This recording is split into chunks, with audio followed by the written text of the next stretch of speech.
Hello, and welcome to Season 2 of the Ironman completion series with me, the LazyBoneZone. Please join me on my journey to Varlamore, the exciting new area expansion coming on March the 20th. This update offers lots of exciting new content such as the Colosseum and the area I'm most interested in, Ralos's Rise. During this season, which I will progress as I can and gain these main following goals: 70 prayer and most hard diaries. We'll go back to Guardians of the Rift for a full Raiment of the Eye outfit and a high runecrafting level. We will take on the Barrows brothers to try and complete as much of their armour sets as possible, ideally full Torags for this wonderful high defence bonus. Other big goals such as the Fight Caves for the Fire Cape and a substantial amount of food and supplies. So sit back, relax and enjoy the journey. On the first episode we had some crazy RNG. During the main goals, we also have a bingo event just started, so there will be items I'm going for as they help progress the account in a fun way. Here's the list currently available. The first item obtained is the Brine Saber from Brine Rats, a 1 in 512 drop rate. I was spooned here and got it under 70 kills. Next, I started working on the Ardorn Diary since I wanted all hard diaries done before Varlamore releases. So here's some skills necklaces and charging them at the Legends Guild. Catching a red salamander, don't worry, I released it. Don't need to call Peter. Next was to put the Dragon Square shield together. I made sure to use the correct anvil in West Ardorn. I wouldn't like to face getting another shield left half from Karasks again. I decided I would attempt to kill some cave horrors for the Black Mass. Another 1 in 512 drop, but I was feeling lucky. So I used the minigame teleport to trouble brewing and short runs to the cave. In what felt like a short time, I spooned the Black Mask at 54 kill count. So heading tutorial to purchase the other parts, I assembled the Slayer helmet and imbued it using a scroll. That's 15% bonus damage and accuracy on any Slayer task. Nice! With the new helmet on, it was time to work towards my next purchase, the Rune Pouch.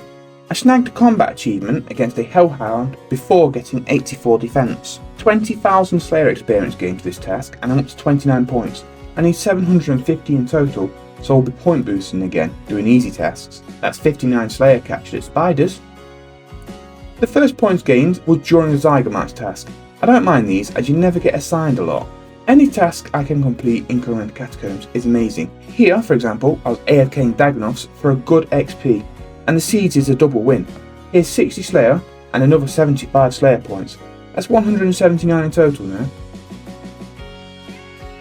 We haven't been spooned yet today, so here's the bottomless compost bucket.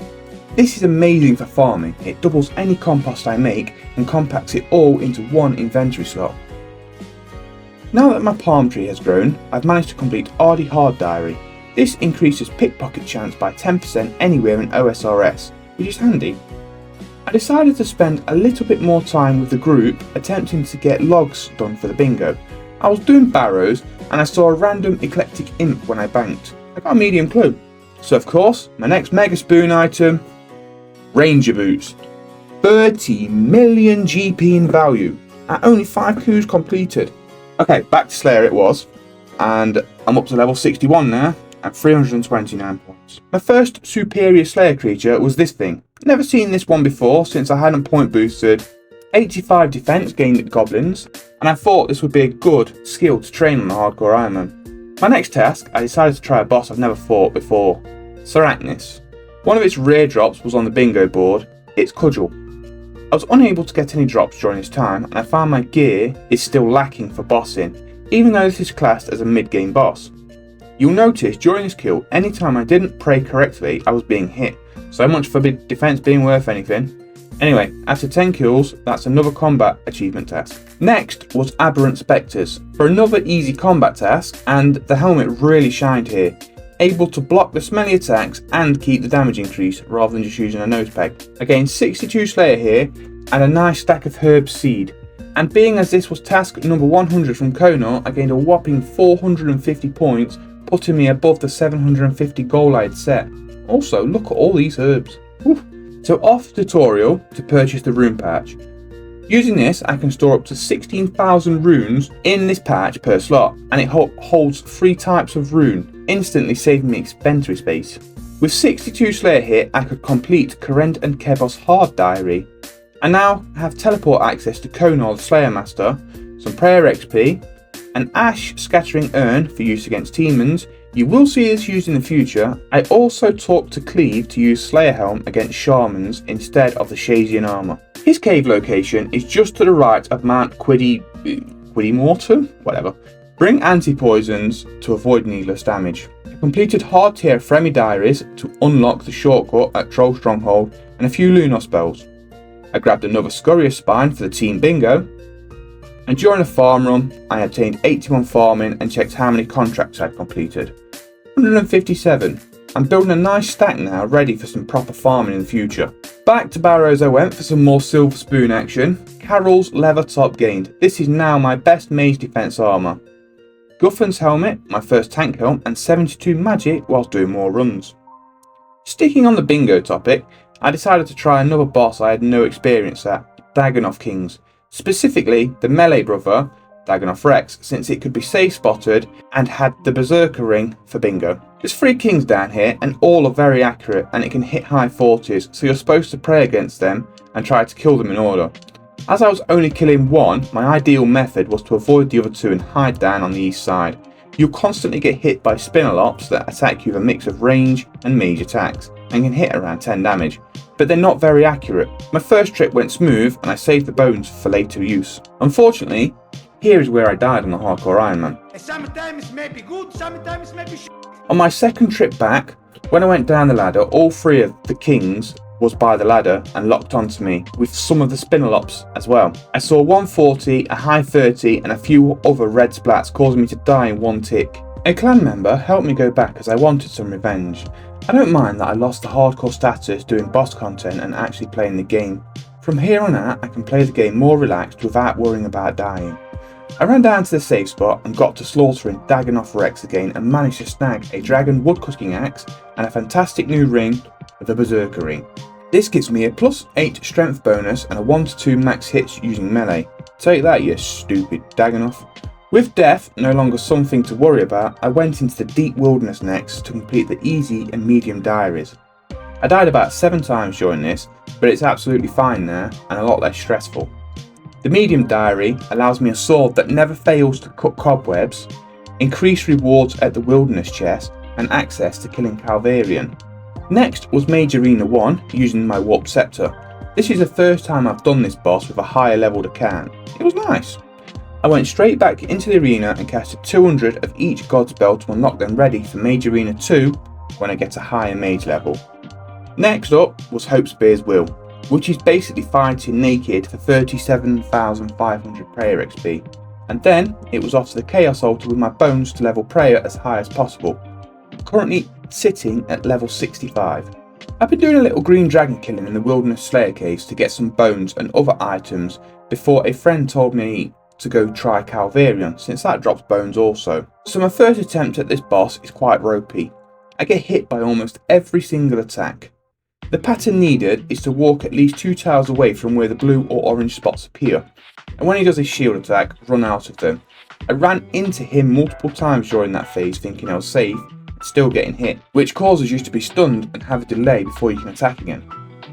I've managed 30 kills here so far, and I've only seen 3 PKers.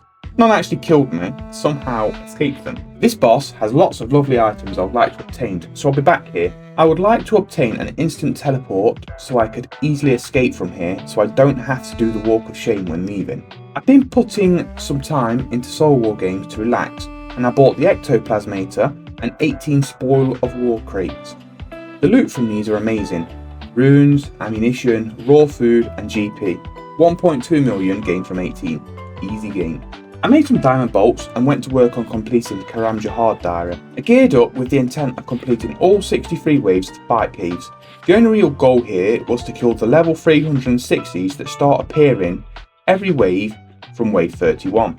They have quite high defense and took a while to kill. I managed to survive to wave 62, which has 2 of these Ketzeks, and the orange one spawns where the end boss Tustok Jad spawns in on the next wave, so I prepared myself for the fight ahead. I had 1 prayer potion and a dream. Tustok Jad can kill me in 1 hit if he hits me off prayer. This used to be the highest level PVM challenge in earlier years of the game. It is the single most nostalgic boss on the game. I know that if he stomps he uses a range attacks, so I must pray against missiles. and if he stands on his back legs, I need to pray against magic attacks. So avoiding the shaky hand syndrome, I used the muscle memory built from killing Scorius the other week and managed to correctly pray against all of his attacks. As soon as he gets to 50% HP, he summons 4 minions to heal him.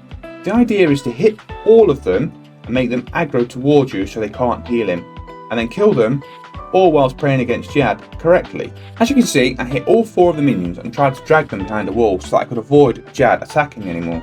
I put protect from melee up and started killing them.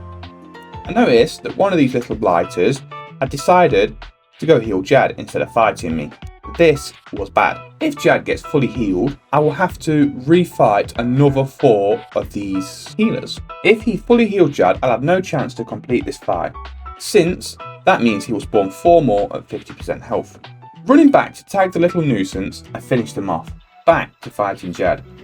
Luckily, I caught the healer before he got Jad to max health. He was on 90%, so I still had a chance to kill him.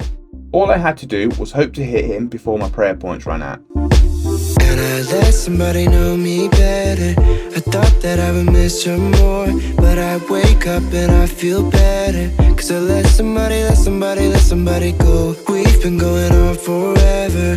There's no more crying on the floor. And she said it's now or never. So I let somebody go. Ooh. I let somebody go. Ooh. Firekeep achieved. First try! This gives me strength bonus, prayer bonus and defense bonuses. I'm happy with this achievement. I went and collected my Karanja hard die rewards. These gloves allow me easier access to Joradale the Slayer Master and access to a decent gem mine. And of course, here's the loot from this week's Kingdom Miscellanea. I swapped to maple logs for a little bit of fletching experience. Ending this week gains, here's a look at the bingo sheet I shown at the beginning of this week. Still got plenty to do to get ready for Varlamore, but we're on the right path. See you soon, you legends.